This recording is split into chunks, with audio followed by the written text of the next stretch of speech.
The mind was never meant to be a battlefield, yet most warriors live as if it is, attacking their own thoughts, chasing control, drowning in endless analysis. Overthinking does not look like weakness.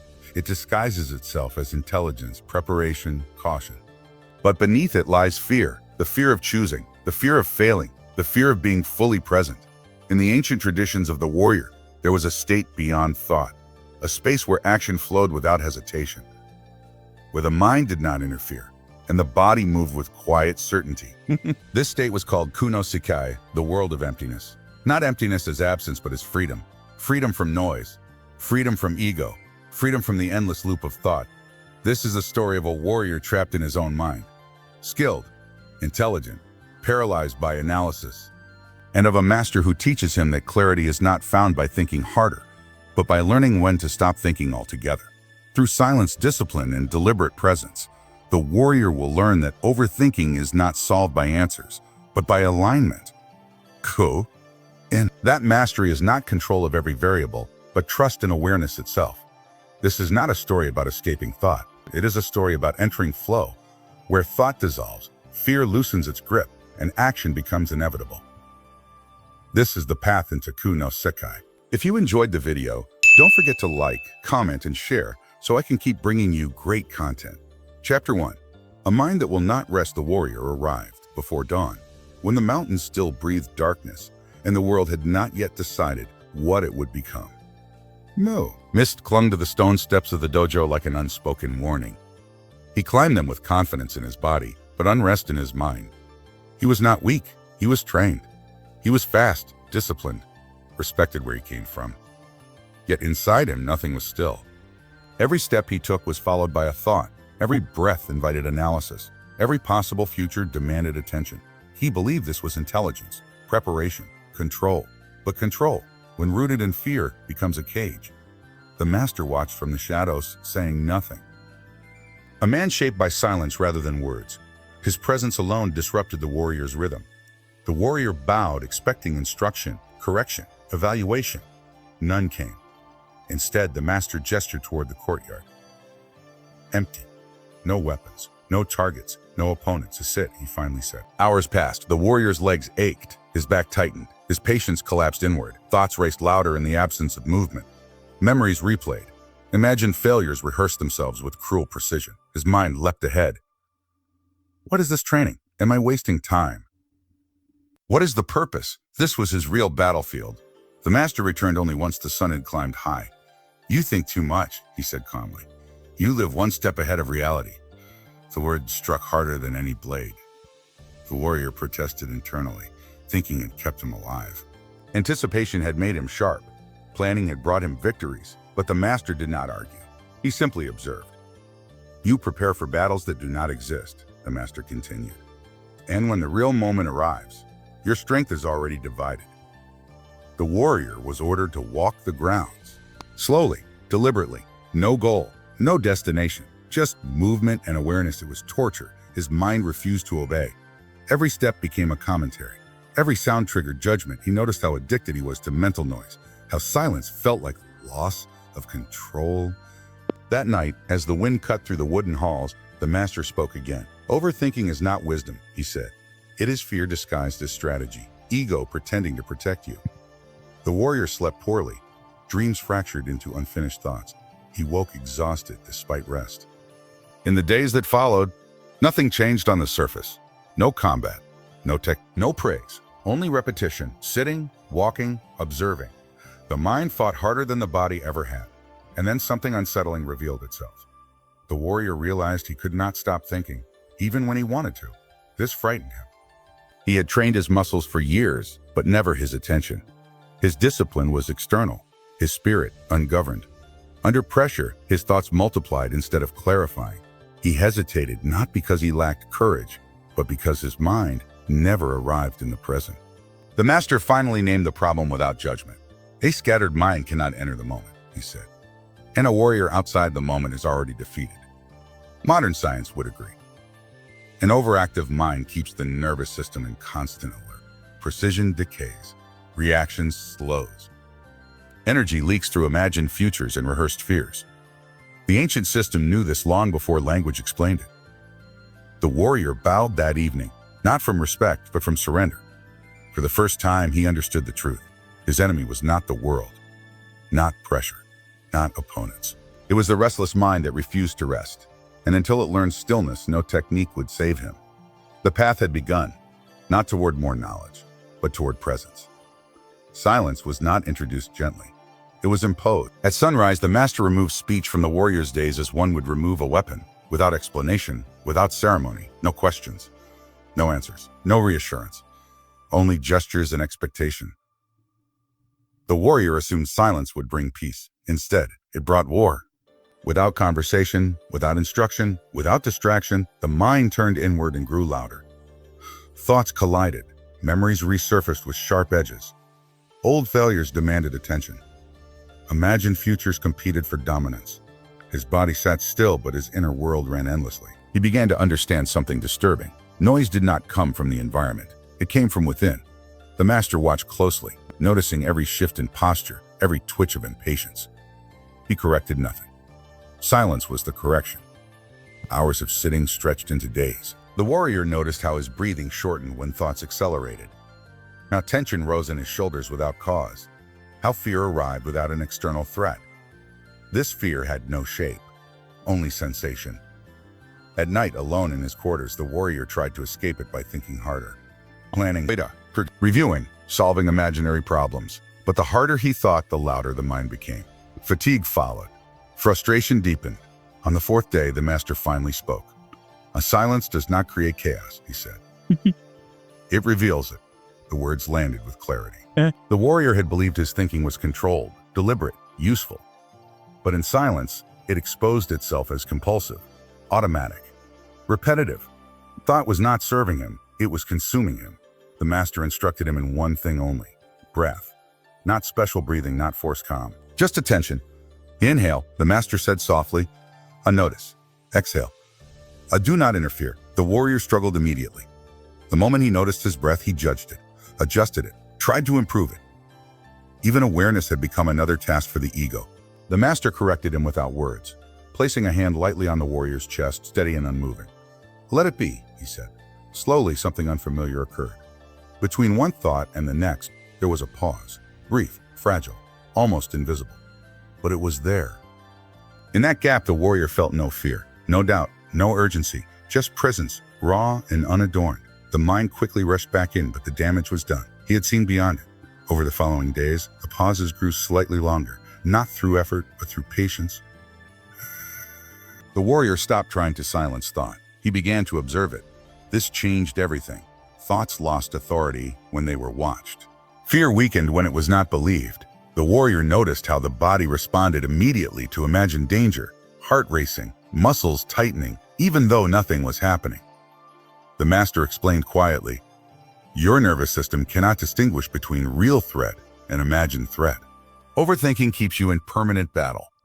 Modern science would later name this loop constant cognitive simulation triggering stress responses. But the ancient system already understood the solution.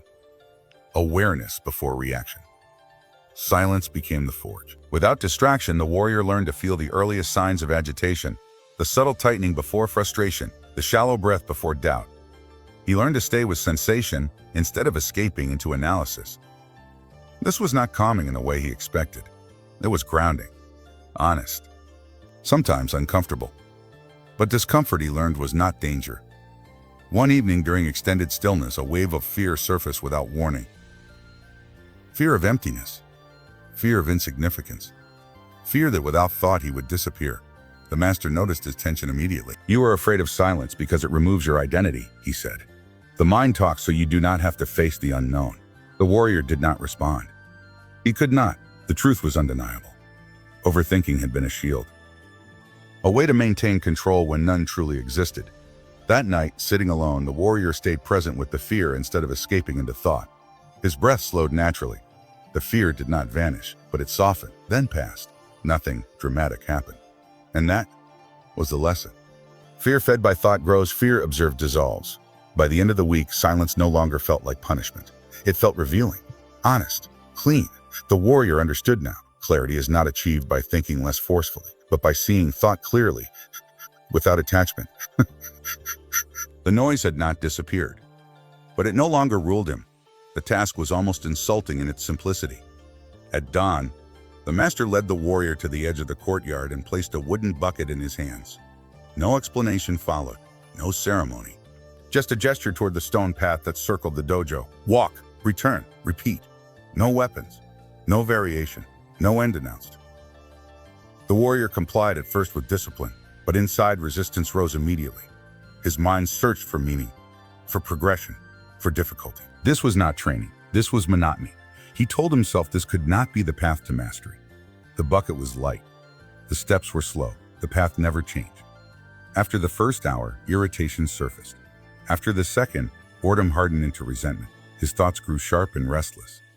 This is a waste. I could be improving. Real warriors train harder than this. The master observed from a distance, saying nothing. By midday, the warrior's shoulders ached, not from weight, but from tension. His grip tightened unnecessarily. His jaw clenched. His jaw clenched. The task demanded nothing extraordinary, yet it exposed everything. The warrior realized something unsettling. His suffering did not come from the task. It came from resistance to the task. Each step became a negotiation. His mind raced ahead, counting, predicting, hoping for release. The body moved, but the mind was never present. Action fractured under commentary. That night, exhaustion followed him to sleep. Not physical, but mental. His dreams were restless, filled with half-finished movements and endless repetition. The next day, the task continued.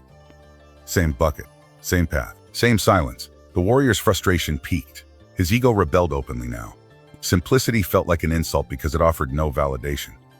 No praise, no visible progress. There was nothing to prove himself against. That was the point. Late in the afternoon, something shifted, not dramatically, but subtly. While walking the path, the warrior noticed the sound of his steps on stone. The weight of the bucket settled evenly in his hands. His breath aligned with movement. For a brief moment, the internal commentary stopped. There was only walking. The realization startled him. A kiss. Thought rushed back in immediately. What was that? And the moment vanished. But again, the damage was done. He had tasted something unfamiliar. The master approached later, sensing the change. You believe complexity creates progress, he said. But complexity hides distraction. The warrior listened silent. One action fully entered, the master continued. This is the gateway. The following days were the same and different. The task did not change. The warrior did. He stopped fighting boredom and began to study it. He noticed how the mind craved stimulation, how it equated difficulty with worth. When denied novelty, the ego panicked. But when he stayed with the simplicity, when he committed fully to each step, each breath, the panic faded. Moments of quiet focus appeared more often now. In these moments, movement felt lighter, time felt slower, effort decreased. This was not pleasure, it was alignment, the master named it one evening. Ku No Sekai, the world of emptiness. Emptiness does not mean absence, he said. It means no interference. The warrior began to understand. When attention was complete, thought became unnecessary. Not suppressed, simply irrelevant. Modern science would describe this as flow, the state where action and awareness merge, where the brain reduces self-referential noise and perception sharpens. But the ancient system taught it without words, through discipline. Ego resisted this state because it could not exist within it. There was no identity to defend, no story to maintain, only action. The warrior noticed how quickly flow disappeared when he sought it. The moment he tried to enter it, he was already thinking again. Ku No Sekai arrived only when he stopped reaching. By the end of the week, the simple task no longer felt small. It felt precise, honest, demanding in a deeper way than force ever had. The warrior learned the lesson clearly. Mastery is not the accumulation of techniques. It is the refinement of presence. And presence cannot be rushed. As the master watched him walk the path one final time that day, he spoke quietly, planting the next seed. When thought loosens its grip, something else will surface, not boredom, not calm, but fear. The warrior kept walking, aware now that the path was about to narrow even further. The vigil began without warning. As night settled over the mountain, the master led the warrior beyond the courtyard, past the lantern-lit halls, into a small stone chamber open to the wind. No mats, no candles, only bare ground and darkness thick enough to feel. "You sit," the master said. Then he left. No task followed, no mantra, no focus point. just stillness. At first, the warrior welcomed the quiet. Compared to repetition, this felt lighter, easier. He sat upright, spine straight, breath controlled. Minutes passed, then more, and slowly the silence changed. Without movement, without purpose, the mind turned inward with force. Thoughts rose uninvited, sharper than before. What am I supposed to do? How long will this last? What if I fail this too? The warrior tried to return to breath, but there was nothing to anchor it to. No rhythm of steps, no weight in his hands. The emptiness pressed in. Then came fear. Not the fear of danger, but a deeper, quieter kind. Fear of nothing happening. Fear of being useless. Fear of sitting still while time moved forward without him. He realized something unsettling. Thought had always kept him busy. Analysis gave him identity. Planning made him feel necessary. Without it, he felt exposed. The night grew colder. Wind whispered through the chamber, brushing against his skin like unseen fingers. His body tensed instinctively. The urge to stand, to move, to do something surged. But he remained. Hours passed in fragments. Fear rose, peaked, and fell, only to return again, each wave weaker than the last. The warrior noticed that fear demanded attention to survive. When he stopped feeding it with thought, it lost form. He did not fight it. He did not analyze it. He watched it. By the deepest hour of night, exhaustion softened resistance. The warrior's breath slowed naturally. His body settled into the ground. Thoughts still appeared, but they passed like distant echoes. For the first time, he understood what the master meant. Overthinking was not intelligence. It was avoidance. Thought had protected him from uncertainty, from not knowing, from emptiness. It was a shield the ego used to feel in control. But control was an illusion. At dawn, the master returned. The master returned. He said nothing at first, only studied the warrior's posture, his eyes, the quality of his stillness. "You saw it," the master finally said. The warrior nodded. "A fear beneath thought," the master continued. "Most never reach it. They stay busy their entire lives." The warrior listened intently. "Fear weakens when it is not interpreted," the master said. "The mind amplifies threat. Awareness dissolves it." Modern science would agree. When attention remains present, the nervous system exits survival mode. The body no longer prepares for imagined danger. Calm is not created, it is uncovered. "You cannot think your way out of fear," the master said. "You must remain while it burns out." The warrior reflected on the night. He realized fear had not disappeared because he became brave. It faded because he stopped negotiating with it. Courage, he saw now, was not force. It was stillness under discomfort. The master gestured toward the waking sky. "A flow is not confidence," he said. "It is surrender without collapse." From that day on, something fundamental shifted. The warrior no longer tried to silence thought aggressively. He let it come and go. He stopped mistaking activity for progress. Fear still appeared, but it no longer ruled. The path ahead was becoming clearer and more demanding. For now that thought had loosened, something else would be tested next. Not emptiness, but pressure. The sun rose over the mountain dojo, spilling muted gold across the stone steps and mist-wrapped pines. The warrior, once restless and scattered, walked to the training yard with a body still carrying the weight of the previous night's vigil. His muscles remembered tension, but his mind, unusually, felt lighter, unhurried. Today, the master brought weapons again, but not in the manner the warrior expected. The wooden sword was heavier than anticipated, its grain rough beneath his fingers. He raised it, tested its balance, but did not swing. The master merely watched, silent, as if assessing the warrior's readiness not through motion but presence. At first, the old habits surged. Anticipation, calculation, projection, all returned like shadows. The warrior hesitated, planning, imagining outcomes.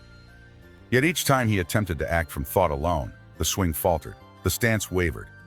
Frustration threatened, but he remembered the night in the hall of fear. Thought was a servant, not a master.